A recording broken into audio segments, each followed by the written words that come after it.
নমস্কার বন্ধুরা, কেমন আছো সবাই? আশা করছি তোমরা সবাই খুব ভালো আছো। আবারও একটা নতুন ভিডিও নিয়ে চলে এসেছি তোমাদের সঙ্গে শেয়ার করতে। আর এটা হলো আমাদের উত্তরপাড়ার রাস্তা, আর এই রাস্তা দিয়ে আমাদের মাঠে যেতে হয় অনেকটা দূর। তো আজকে মোটামুটি মাঠেই যাব।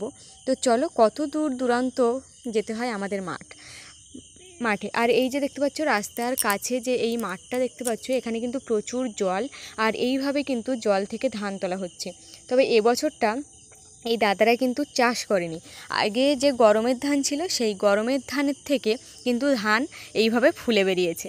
তো বেশ ভালোই হয়েছে ধানগুলো, কিন্তু প্রত্যেক বছর এইভাবে মানে ধানগুলো কি হয়, মাছে নষ্ট করে দেয় ধানের চারা যে গাছগুলো। কিন্তু এবছরে মানে ওরকম ধান লাগায় না, ওই জন্য কিন্তু গরমের ধান চাষ করেছিল, যেহেতু খরার সময় জল দিয়ে দিয়ে চাষ করতে হয়, ওই জন্য সেই ধানের যে গোড়াগুলো থেকে গেছে সেইগুলো থেকে আবার শীষ উঠে ধান হয়েছে। তো ধানগুলো কিন্তু তোমরা দেখতেই পাচ্ছ, ধানগুলো কিন্তু বেশ সুন্দর হয়েছে। কিন্তু সৌন্দর্যের মাঝে আছে যে কষ্টকর মুহূর্ত, সেটা হলো এই যে ধান কেটে জল দিয়ে টেনে টেনে ধান নিয়ে যাচ্ছে, এটা কিন্তু কম কষ্টের না। তো এখানে ধানগুলো সবে সবে ফুলে বেরোচ্ছে, তোমরা দেখেই বুঝতে পারছো কেমন গমের মতো দেখতে লাগছে। এই যে দেখো, এগুলো এখনও ঠিকঠাক হয়ে ওঠেনি, মানে আর হবে বলেও সেরকম মনে হচ্ছে না। তো যাই হোক, এইভাবে কিন্তু চাষিরা কষ্ট করে হলেও তাদের ধান চাষ করে আর এইভাবে ধান তোলে। তো অনেকটা পরিমাণে জল, আর বর্ষার সময় এই পুরো জায়গাটা কিন্তু জলে ভরা থাকে। আর আমরা এখন এই পেরিয়ে চলে যাচ্ছি মাঠে, মানে অনেক দূর যাব, যত দূর ওই যে প্রচুর গাছপালা দেখা যাচ্ছে ঠিক ওই রকম জায়গায় আমাদের যেতে হবে, সরু বাঁধ দিয়ে। আর বাঁধের উপর দিয়ে তো আরও কত কি আছে। আর যেতে যেতে দেখলাম নারকেল গাছ ঝরা হচ্ছে। তো নারকেল গাছ এই যে দেখতে পাচ্ছ, ডালগুলো কাটা হচ্ছে আর কি। এই কাঠি কিন্তু অনেক দাম, মানে 1 কেজি কাঠির দাম ধরো 20 থেকে 25 টাকা, তার বেশি যদি হয় 28 টাকা এরকম হয়। তো বেশ ভালো, বিনা খরচে।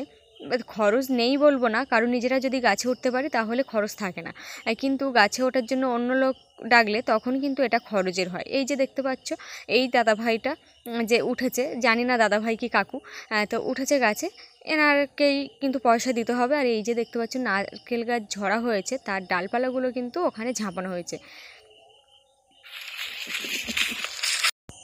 আর এই যে এখানে গরমের সময় যখন এসেছিলাম তখন দেখি পুরো গাছ ভর্তি, এখন পুরো উঠোনের মতো ফাঁকা।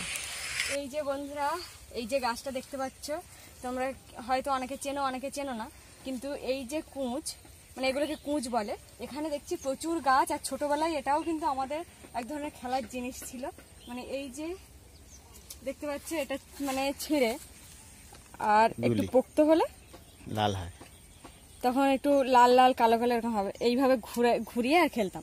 তো যাই হোক, আমি কটা তুলে নিয়ে যাবো, মানে বাড়িতে গিয়ে মোটামুটি তোমাদের দেখাবো কি সব হচ্ছে। কিন্তু এর এত সুন্দর যে দেখতে, সেটা কিন্তু কখনো এরকম ভাবে খেয়াল করিনি। বাগানটা কিন্তু বেশ সুন্দর লাগছে। এই যে দেখো, এই একটা হলুদ হয়েছে, মানে এটা কিন্তু একদম পেকে গেছে।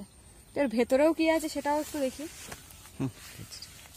এটা পুরোটাই শক্ত, এটা কিছু নেই, পুরো কুঁচ বন। একটা দুটো করে গাছ দেখেছি, কিন্তু এতটা বন মতো দেখবো। তো এই যে এটা দেখে কিন্তু ছোটোবেলার অনেকটা স্মৃতি মনে পড়লো, মানে এটা দিয়ে এই যে খেলতাম।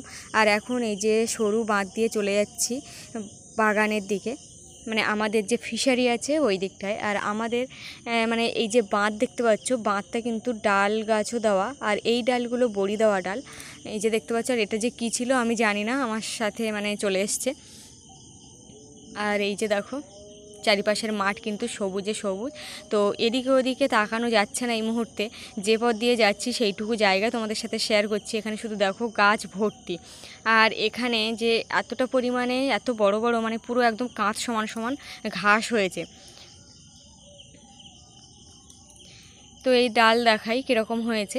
এই যে ডাল দেখতে পাচ্ছ, এই ডালে ফুলও আছে, আর বেশি একটা যে পোক্ত হয়েছে তা কিন্তু নয়, সবে সবে একটু মোটাসোটা হয়েছে ডালগুলো। এই যে দেখতে পাচ্ছ, এই ডালগুলো আবার তুলতে আসতে হবে। তো কবে তুলতে আসবো সেটা কিন্তু এখন মানে পরেই না হয় জানাবো, কারণ এখন তো সব সবুজ সবুজ, এখন ছোট। এই দেখো বন্ধুরা, জোঁক দেখো, শুধু আমার পা খুঁজে বেড়াচ্ছে, আমি তো পায়ে পড়ার সাথে সাথেই তুলে নিয়েছি। এখানে রিস্ক আছে।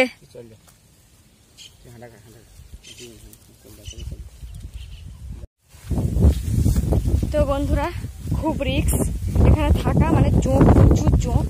আর আমি চলে যাচ্ছি, মানে একটা দুটো জোঁক না হয় গায়ে উঠলে সেটা ঠেকানো যায়, কিন্তু এত জোঁক যে এখানে থাকাও মুশকিল। আর আমি এখন এই বাঁধ পেরিয়ে একা একা যাব। আর তোমাদের দাদাভাই মোটামুটি ওদিকে গেছে, কাজ আছে ওই জন্য। আর এই যে দেখো আমি এখন একা একাই যাচ্ছি। এই এত ঝোপঝাড়ের মধ্যে দিয়ে যাওয়া খুব ভয়ঙ্কর এক ব্যাপার। তো আমার তো কেমন হচ্ছে, মানে জোঁক খেলে অসুবিধা নেই, কিন্তু সমস্যা আছে, মানে ওটা যখন ছাড়িয়ে যায় জোঁকটা তখন প্রচুর পরিমাণে চুলকায়, মানে এত চুলকায় জায়গাটা ঘা ঘা হয়ে যায়। তো এই দেখো আমাদের পুরো সবুজে সাজানো মাঠ। আর ওই যে কাকা আসছে লাঠিসোঁটা নিয়ে, তো ওরা কিন্তু কাঠ মানে গাছ কেটেছে, সেই কাঠ টানতেই যাচ্ছে। তো কাকা জিজ্ঞাসা করলো ওরা গেছে কিনা, তো আমি বললাম দুজন গেছে, মানে মামা গেল আর হচ্ছে তোমাদের দাদাভাই। তো এই যে গরলগুলো দেখতে পাচ্ছ, এগুলো কিন্তু গরু বা ছাগলের পেটে গেলে ওদের খুব অসুবিধা হয় অনেক সময়, মানে ছাগল গরু মারাও যেতে পারে। তো এটা মোটামুটি ছোটোবেলা থেকেই জেনে এসেছি, কিন্তু কতটা সঠিক সেটা তোমরা যারা জানো অবশ্যই কমেন্টে বলো। আর এই যে দেখতে পাচ্ছ ডালের অবস্থা এখন এই পর্যায়ে আছে, যখন ধান একদম পেকে যাবে, ধান কাটার মতো, তখন কিন্তু এই ডালগুলো ওরকম পেকে যাবে, তখনই তুলতে হবে এই ডালগুলো।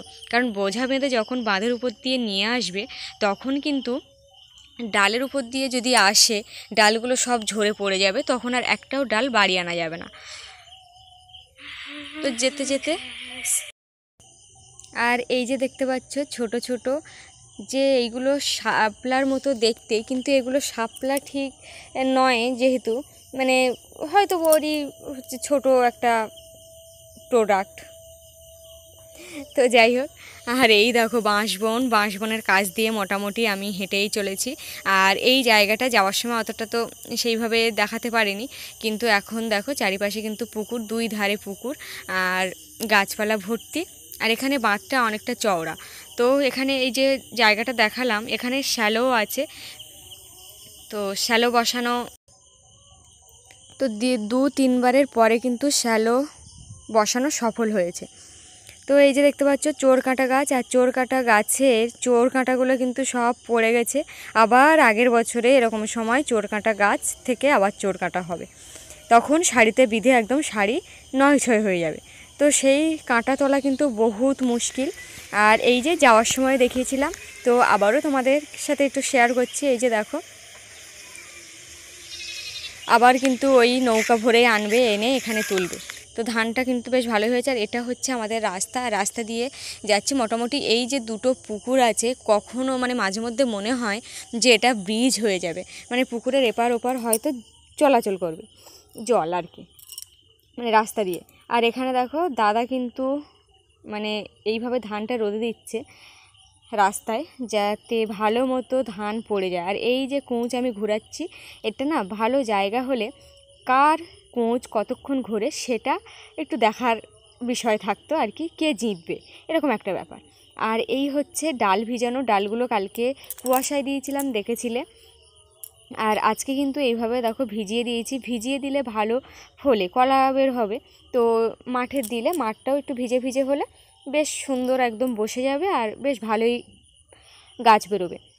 তো এটা হবে একটু দেড় দিক, মানে শুকনো ধান টান হয়ে যাবে, তারপরে কিন্তু এই ডাল গাছগুলো হবে। তো এই যে এই ডাল থেকে আবার কিন্তু বেসন হয়, এগুলো খেসারির ডাল বলে। তোমরা কে কী ডাল বলো অবশ্যই কমেন্টে জানিও। আর এই যে এখন চলে এসেছি, আজকে প্রচুর রোদ হয়েছে যেহেতু, ওই জন্য এখন চলে এসেছি একটু ঘাস মারা ওষুধ দিতে। আর ওষুধটার রং একদম কিন্তু ঘাসের মতো সবুজ, দারুণ রং কিন্তু। তবে এই ওষুধটা বেশি মানে কী বলতো, যেখানে যে জায়গায় পড়ে আর কি সেটা পুড়ে যায়, যেমন গাছগুলোতে যখন পড়বে সেগুলো একদম পুড়ে যাবে। তো এই যে ড্রামটা নিয়ে এসছে কাকাদের বাড়ি থেকে, মানে কাকা শ্বশুরদের বাড়ি থেকে ড্রাম নিয়েছি, তো ভালো করে কিন্তু জলটা ভর্তি করে নিচ্ছি।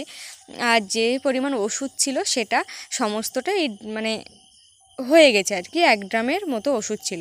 এই যে দেখতে পাচ্ছ বাগান, এই বাগানেই কিন্তু ঘাস মারা ওষুধটা মারা হবে, কারণ এত ঘাস হয়েছে। এই ঘাসগুলো যেহেতু গরুতে খায় না, গরু যদি খেত তাহলে কাকাদের গরু ছিল সেখানেও গরু দিয়ে দিলে খেয়ে নিত, কিন্তু এইভাবে তো মানে গরুর দেওয়া যায় না। এই ঘাসগুলো খেলে গরুর পেটের অসুখ হয়, গরু কিংবা ছাগল পেটের অসুখ হয়। আবার এই গাছের যা শক্তি, মানে মরেও যায় আর কি, গরু অনেক সময় মরে যায় ডাক্তার না দেখালে। আর তারপরে দেখো এত কিছু করলাম, ডাল ভিজানো হলো, তারপরে ঘাস মারা ওষুধ দেওয়া হলো, তারপরই দেখো খানিকক্ষণ পর থেকে তুমুল বৃষ্টি, প্রচণ্ড বৃষ্টি, মানে এই বৃষ্টি এখনও পর্যন্ত মানে